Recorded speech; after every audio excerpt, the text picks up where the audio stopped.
आपला या पुढचा कार्यक्रम म्हणजे एक छोटीशी नाटिका असणार आहे. वारसा ही संस्था लहान मुलांना घेऊन छोट्या छोट्या नाटिका सादर करते आणि संभाजी महाराज आणि शिवाजी महाराज यांच्याबद्दल माहिती लोकांपर्यंत पोहोचवण्याचं काम करतं. ही आत्ताची नाटिका यांचे लेखक आहेत राहुल पिके, दिग्दर्शक आहेत प्राची वेलणकर आणि म्युझिक श्रुती मोहन.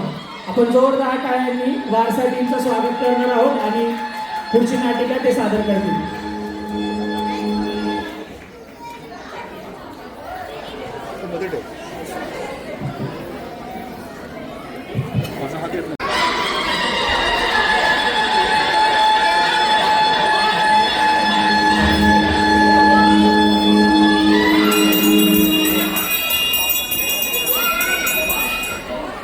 प्रेक्षक नमस्कार, सर्वांचे सहर्ष स्वागत.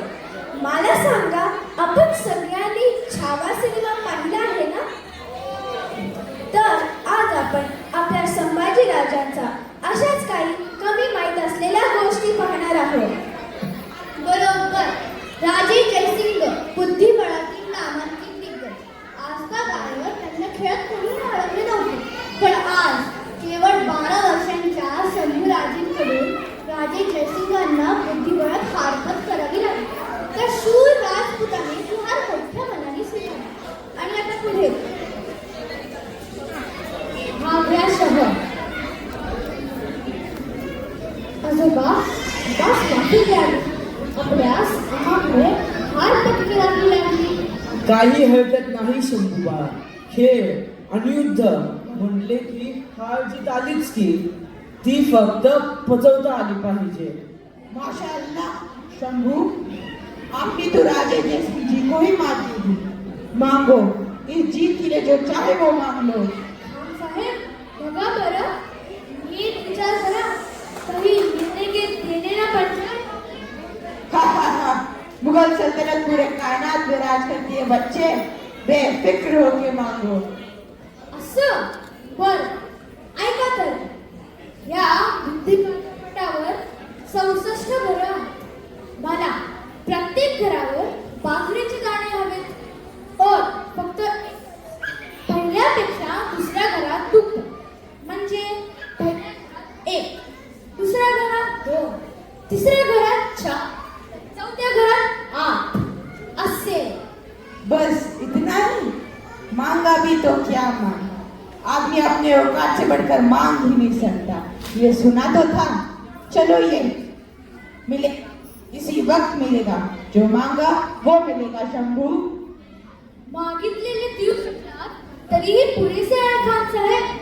पण थांबा, बाजरीचे दाणे घेऊन जायला आम्हा स्वराज्यातून बैलगाड्या वापराव्या लागतील. जोताजी, स्वराज्यातून बऱ्याचशा बैलगाड्या मागवा. खान साहेबांचा नजराणा घेऊन जायचा आहे. जी शंभूराजा, बैलगाड़ियां वो क्यों? खान साहेब, बघा बरं, पुन्हा एकदा नीट विचार करा. आपण आपला शब्द मागेही घेऊ शकता. हरगिज नहीं. क्या कहना चाहते हो? म्हणजे शंभूराजे, तुम्हाला असे म्हणायचे आहे का, त्या पहिल्या घरात 1 बाजरीचा दाणा, दुसऱ्या घरात 2 दाणे, तिसऱ्या घरात 4, चौथ्या घरात 8, 8व्या घरात 128, 9व्या घरात 256 आणि 10व्या घरात 512. बरोबर. काय खान साहेब, येते का लक्षात? हाँ. इनायत खान, जाओ बाजरी की बोरी लेके आओ. जी हुजूर, अभी पेश करता हूँ. थांबा खान साहेब. हिशोबाप्रमाणे 11व्या घरात 1024, 12व्या घरात 2048 आणि 16व्या घरात 32,768 असे. तर 16व्या घरापर्यंत हिशोब झाला. आता हिशोबाप्रमाणे 32व्या घरात 2 खर्व 14 कोटी 74 दशलक्ष 83,648 दाणे झाले. काय खान साहेब, अजून आपण 32व्या घरावरच आहे. अजून आपल्याला 64 जायचंय आणि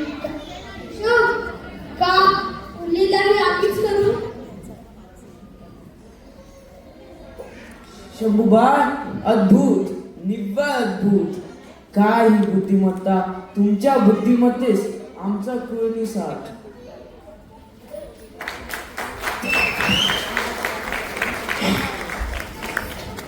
वाव, अमेझिंग!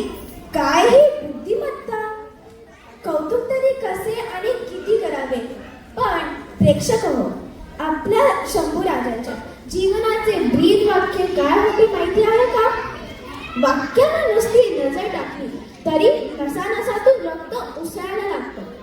त्यांच्या शब्दात हे सांगायचे झाले तर ते म्हणायचे, जे राजश्री आबासाहेबांचे संकल्पित तेच आम्हास करणे अगत्य. केवढी ही दृढ निष्ठा! हे आणि असे अनेक गुण शंभूराजांच्या अंगी होते. यादी करता येणार नाही, पण काही गुणांवर आपण नजर टाकूच. असे म्हणतात की शंभूराजे 16हून अधिक भाषेत एक्सपर्ट होते. त्यात इंग्लिश, पोर्तुगीज, फ्रेंच आणि संस्कृत हे आलं. पण आपण इथे शिकतोय भाषा आहे ती अरेबिक भाषा, त्याच्यात पण एक्सपर्ट होते. संस्कृतमध्ये तर त्यांनी बुधभूषण नावाचा ग्रंथ फक्त 14 वर्षांचा असताना लिहिला.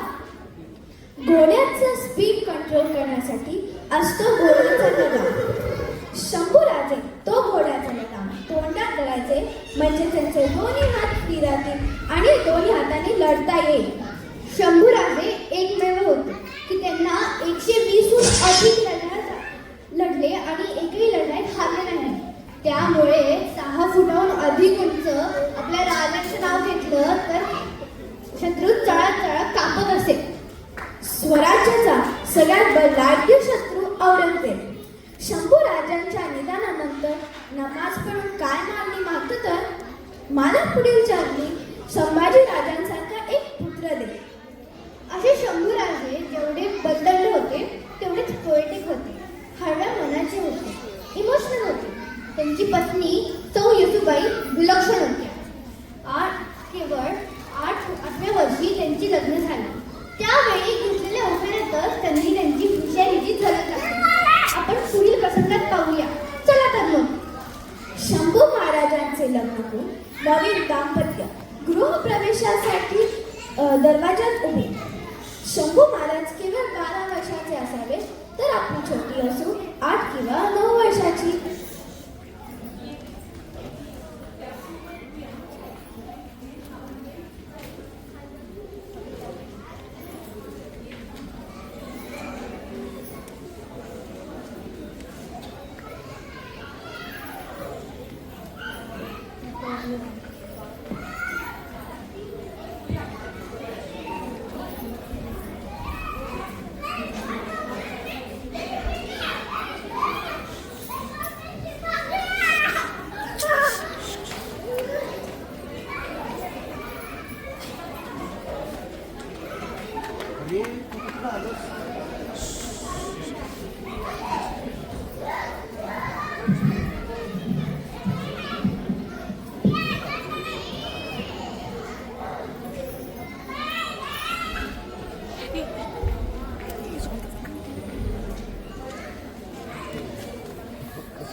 बाळराजे, थांबा थांबा. उमरा ओळखण्याची एवढी कसली आहे तुम्हाला? काय झालं धाराऊ? अरे पाहिलं नाही का, आपले माई साहेब दररोज उभे राहतील, विचार करीत आहोत. दरवाजा अडून आणि आम्ही का विचार? अहो बाळराजे, रीत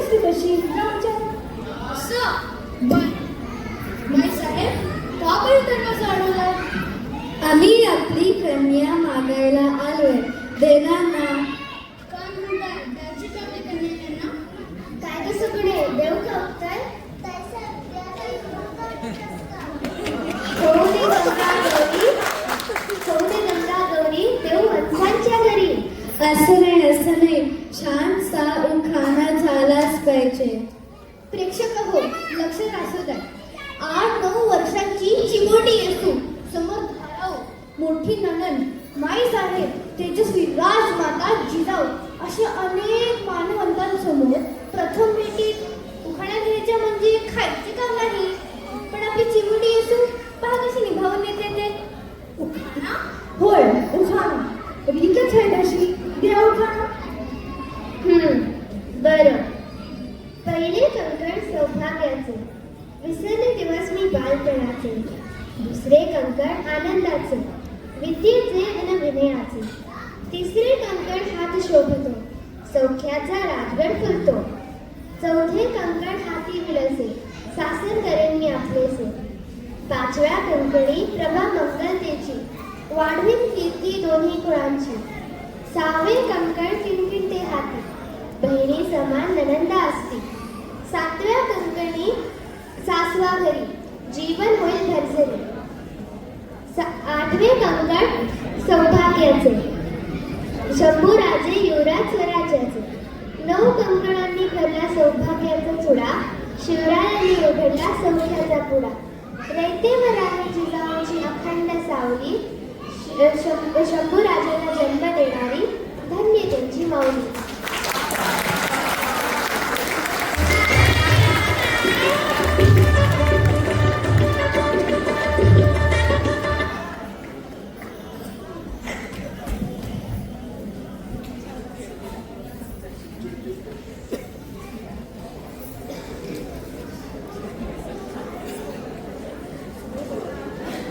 असं म्हणतात की प्रत्येक यशस्वी पुरुषामागे एक स्त्री असते. पण किती पुरुषाची दखल घेतात? पण आपले शंभू महाराज आपल्या लाडके येसूबाई सखी यादनी जयती असे संबोधत. त्यांच्या शब्दात त्यांच्या हा सखीचे वर्णन करायचे झाले तर ते म्हणायचे, सखी तुम्हीच आमची धारणा, तुम्हीच आमची प्रेरणा आणि आमच्या मनावर फक्त तुमचा हा भावनाचा अभिषेक आणि म्हणूनच आमच्या मनात तुमचे स्थान दुसरे कोणतेही स्त्री घेऊ शकत नाही. शिवरायांच्या निधनानंतर मराठी मुलुकसह भारतातील ही औरंगजेबाची इच्छा शिवरायांनी धुळीला मिळवली. संभाजी राजांच्या अकाली निधनानंतर अवघे स्वराज्य येसूबाईंनी सांभाळलेच नाही तर वाढवले. एकटी स्त्री सर्व बाजूने बलाढ्य शत्रू स्वराज्याचे लचके तोडायला तयार होते. अशा परिस्थितीत त्यांनी जे शौर्य दाखवलं ते केवळ आणि केवळ अनबिलिव्हेबल. या दोघांमुळे आपले स्वराज्य राखले गेले. आमच्या या दोघांना मानाचं मुकुट.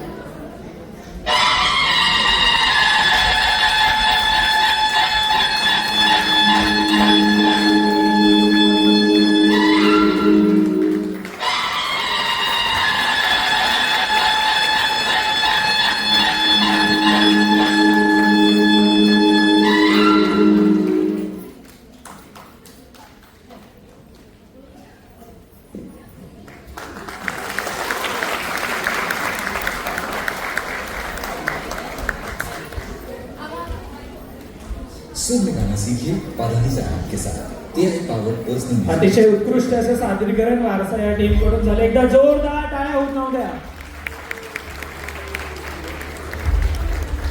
आता आपण ज्या क्षणाची उत्सुकतेने वाट पाहत होतो असे आपले लाडके मान्यवर श्री